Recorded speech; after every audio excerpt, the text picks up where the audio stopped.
كان النبي صلى الله عليه وسلم يرضع من ثدي حليمة الأيمن فقط، ولو تعطي الأيسر يرفض، عادل وهو طفل.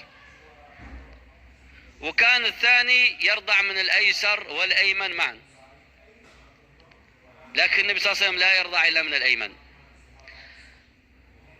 كان يرعى الغنم البهم الصغار، والبهم تصعد على الجبل وتنزل، والنبي صلى الله عليه وسلم وهو صغير عمره 2 وشهرين يتبعها. إذا بهذين الرجلين نزل،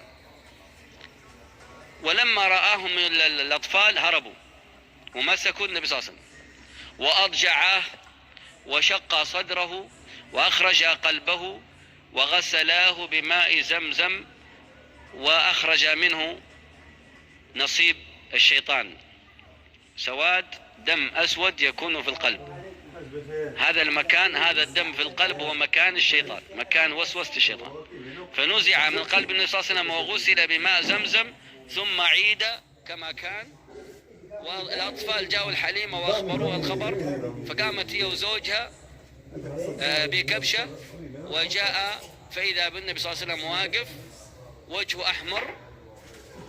قالوا ما بك؟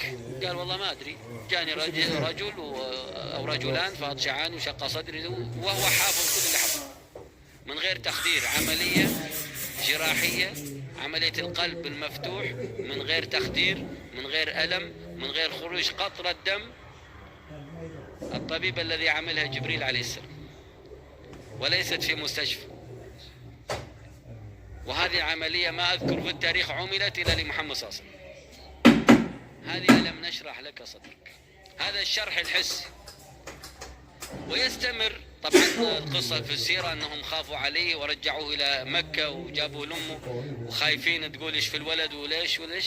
فأول ما جاءوا عند آمنة قالت لا تخافوا على ولدي، وقالت لهم قبل لا ولده خرج نور رأيته وأضاء له المشرق والمغرب، وولدي لا تخافوا عليه.